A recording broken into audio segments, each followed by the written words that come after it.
حضرت قیس بن سعد بن عبادہ رضی اللہ عنہ صحابی رسول بیمار پڑ گئے۔ ان کے دوست و احباب کئی دنوں تک عیادت کے لیے نہ آئے۔ دریافت فرمایا کیا بات ہے کہ میرے احباب میری تعزیت کے لیے نہیں آ رہے ہیں؟ بتایا گیا کہ وہ لوگ چونکہ آپ کے مقروض ہیں، مارے شرم و حیا کے نہیں آ رہے ہیں۔ فرمایا اوہ برا ہو ایسے مال کا جو دوستوں کی زیارت سے بھی روک دے۔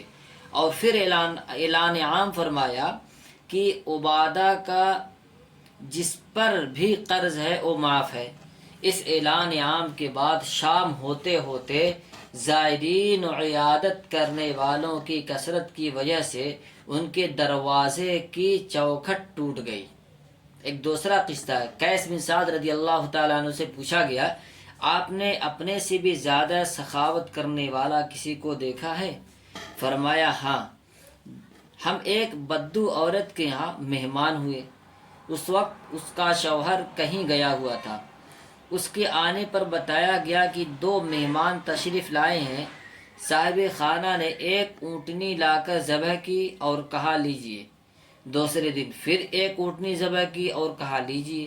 ہم نے کہا جناب ابھی کل کی اونٹنی کا گوشت تھوڑا سا ہی ختم ہوا تھا، آج دوسری ذبح کرنے کی ضرورت تو نہ تھی؟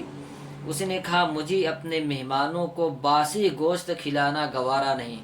حضرت قیس رضی اللہ تعالیٰ عنہ کہتے ہیں کہ مسلسل بارش کی وجہ سے ہم کئی روز اس کے یہاں ٹھہرے رہ گئے، اور وہ دریا دل آدمی روزانہ ایک ایک اونٹنی ذبح کرتا رہا اور ہم ضیافت کا لطف اٹھاتے رہے۔ ہماری واپسی کے وقت بھی صاحب خانہ موجود نہ تھا۔ ہم 100 اشرفیاں اس کے گھر رکھ کر خاتون خانہ سے معذرت کے ساتھ رخصت ہو گئے۔ دوپہر کا وقت ہوا رہا ہوگا کہ ہمارے پیچھے سے ایک سوار دوڑتا ہوا چلاتا چلا رہا ہے، اے کمظرفوں رکو رکو، تم نے ہماری ضیافت کا معاوضہ دیا ہے نا؟ یہی کہتے کہتے وہ ہمارے قریب آ گیا اور غضبناک لہجے میں بولا تم یہ اپنے دینار واپس لو، ورنہ یہ میرا نیزہ دیکھ رہے ہو نا، اسی سے مار ڈالوں گا۔ ہم چاروں لاچار وہ دینار لیے اور آگے بڑھ گئے۔ تیسرا قصہ حضرت عبداللہ بن جعفر رضی اللہ تعالی عنہ جو سخاوت و فیاضی میں اپنے نظیر نہ رکھتے تھے، اپنے ایک جائیداد معائنہ کرنے کے لیے تشریف لے گئے۔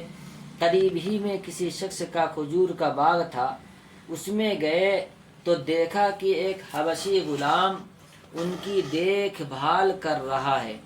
اتنے میں اس کا کھانا آیا، وہ بھی صرف 3 روٹیاں۔ کھانے کے لیے بیٹھا ہی تھا کہ ایک کتا بھی آ کے پاس بیٹھ گیا۔ ایک روٹی اس کے سامنے ڈال دی، کتے نے جھٹ سے کھا لیا۔ دوسری روٹی پھینکی، وہ بھی کھا لیا، اور آخر میں تیسری روٹی بھی اسے کھلا دی۔ عبداللہ بن جعفر رضی اللہ تعالیٰ عنہ یہ منظر دیکھ رہے تھے۔ غلام کے پاس گئے اور پوچھا تمہیں روزانے کتنی خوراک ملتی ہے؟ اس نے کہا بس وہی جو آپ نے ابھی دیکھا۔ پوچھا تو نے تو اپنا کھانا کتے کو کھلا دیا؟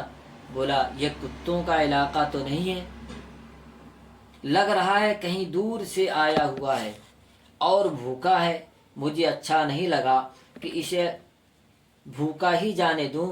دریافت فرمایا آج تم کیا کھاؤ گے؟ غلام بولا بھوکا رہ جاؤں گا۔ حضرت عبداللہ بن جعفر رضی اللہ تعالیٰ عنہ نے اس کی دریا دلی دیکھ کر فرمایا لوگ مجھے کثرت سخاوت پر ملامت کرتے ہیں، حالانکہ یہ حبشی غلام مجھ سے زیادہ سخی ہے۔ پھر انہوں نے وہ باغ، غلام اور اس باغ کے ساز و سامان خرید کر اس غلام کو آزاد کر کے اسے ہبہ کر دیا۔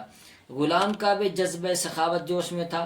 اس نے کہا اب جب کہ یہ میرا ہو گیا ہے تو میں اسے راہ خدا میں دیتا ہوں۔